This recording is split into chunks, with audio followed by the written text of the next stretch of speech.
Hi everyone, welcome to the Whiteleyverse with me, Connor Whiteley, for another daily story with a chapter from one of my novellas. Before I start today's chapter, please remember to like, comment and subscribe to the channel so you don't miss any new content, and the engagement really helps the Whiteleyverse with the YouTube algorithm.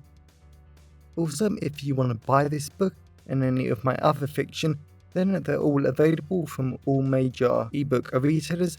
You can order the paperback and hardback copies from Amazon, your local bookstore and local library if you requested. Also, if you want the AI generated audiobook, then you can get it from selected audiobook platforms and library systems like Kobo, Spotify, Barnes & Noble, Google Play, Baker & Taylor, Biblioteca and Overdrive. Now, here's today's chapter. I hope you enjoyed as much as I did writing it. Chapter 1. When Queen Augusta Windsoro was a little girl, she absolutely loved the wonderful, magical and utterly delightful great mouth of the river of Octogi. As her father admitted, that it was an awful name for the mouth of a river, but it was so beautiful that Augusta truly loved it as a child.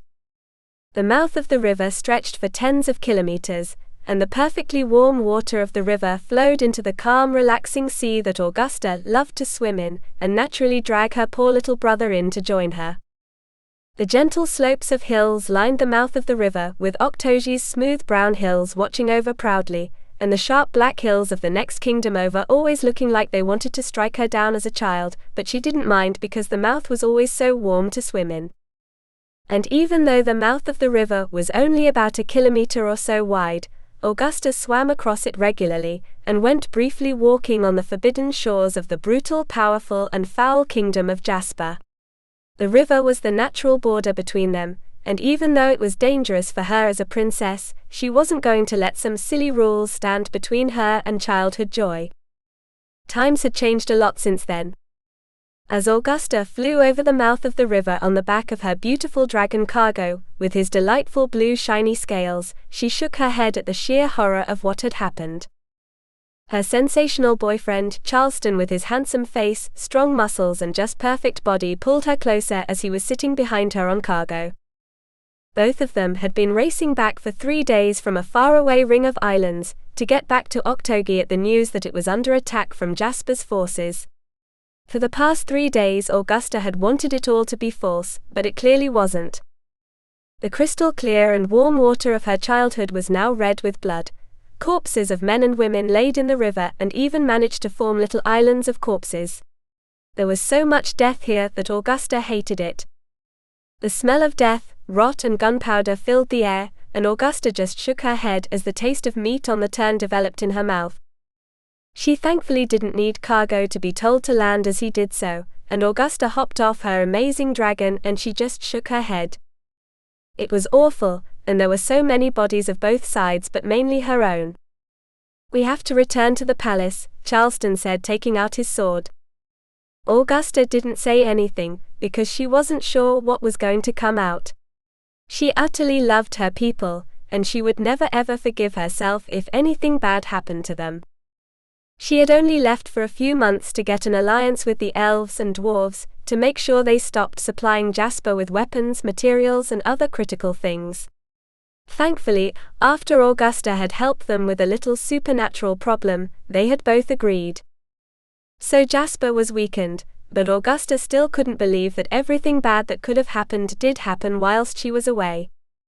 All Augusta wanted was to protect her people, keep her loved ones safe and conquer all 4 human kingdoms, and Jasper was the last survivor. But it was also the most brutal. "Enemy forces are watching," Cargo said. Augusta looked across the river, and saw the horrible foul bronze knights belonging to Jasper, and they were simply staring at her. Or more like watching, learning and studying her. Augusta kept staring at the bronze knights. "We need to return to the palace, like you said. We need to know exactly what Jasper is up to, and why are they only attacking Octogi?" Charleston shrugged, and Augusta could hardly be too annoyed at the man she loved for not at least guessing. When cargo had returned to the mainland, the three of them had flown over the human kingdoms of Longmano and Lordigo, and Jasper wasn't attacking those ones despite sharing a large border with each. Jasper was only attacking Octogi. So Augusta had to guess that was a personal attack against her. Octogi was her own kingdom, her birthplace, her everything. All she wanted was to burn Jasper to the ground, but she knew she was only wanting that out of rage.